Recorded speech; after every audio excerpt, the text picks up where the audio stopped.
इंसान अपने जीवन में बहुत सारे सपने देखता है। किसी की इच्छाएं पूरी होती हैं तो किसी की अधूरी।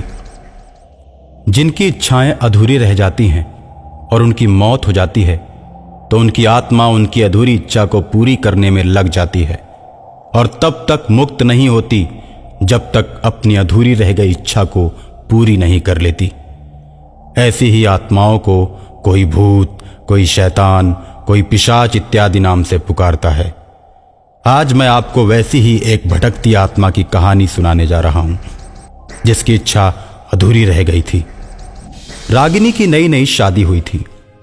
उसके चेहरे पर काले दाग थे जिसके चलते उसका पति सुधांशु उसे पसंद नहीं करता था, लेकिन यह बात रागिनी के ऊपर जाहिर नहीं होने देता था।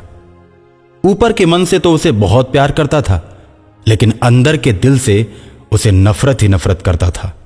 जब भी अपने ऑफिस से आता उसके लिए कुछ न कुछ गिफ्ट लेकर आता था, जिसे देखकर रागिनी बहुत खुश होती थी।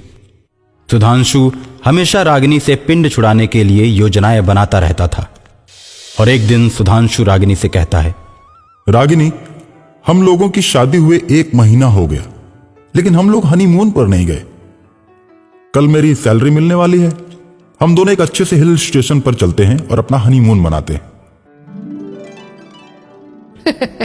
तो फिर ठीक है, मैंने सुना है ऊटी बहुत ही अच्छी जगह है। हाँ ठीक है, कल सैलरी मिलते ही मैं ऊटी के लिए फ्लाइट की टिकट बुक करा लेता हूँ। हम लोग हनीमून पे एक अच्छे से होटल में कमरा बुक करेंगे और खूब मजे करेंगे। अगले दिन सुधांशु जाता है और अपने ऑफिस से सैलरी लेकर ऊटी की 2 टिकटें बुक कराता है और घर आकर रागिनी को टिकट दिखाते हुए कहता है, चलो रागिनी, टिकट को अच्छी तरह से रख दो, हम लोग परसों फ्लाइट पकड़ेंगे। कल मार्केट जाकर जरूरी सामानों की खरीदारी भी तो करनी है। अरे तुमको भूख लगी होगी, पहले खाना खा लो और आराम कर लो। रागिनी, तुम अपना भी खाना टेबल पर ही लगा लो, आज हम लोग साथ बैठकर खाना खाएंगे। मेरा तो मन करता है आज हम एक ही थाली में खाएं। ऐसा कहते हुए रागिनी रोटी का एक टुकड़ा तोड़ती है, उसमें सब्जी मिलाकर सुधांशु को खिलाती है। सुधांशु बड़े ही प्यार से रोटी खाता है और वो भी अपने हाथों से रोटी लेकर रागिनी को खिलाता है। दोनों पति पत्नी आपस में प्रेम भरी बातें करके सो जाते हैं और अगले दिन फ्लाइट पकड़कर ऊटी पहुंच जाते हैं और ऊटी पहुंचकर खूब मजे करते हैं। और रात के अंधेरे में सुधांशु रागिनी को लेकर बाहर आता है। रागिनी, वो देखो कितना सुंदर चांद निकला है। जिस तरह चांद में दाग होते हुए भी वो खूबसूरत दिख रहा है, वैसे ही तुम भी बहुत खूबसूरत लग रही हो। रागिनी बड़े ध्यान से चांद को देखने लगती है और तभी सुधांशु रागिनी का कत्ल कर देता है। धोखेबाज आशिक को फटी आंखों से निहारते हुए रागिनी दम तोड़ देती है।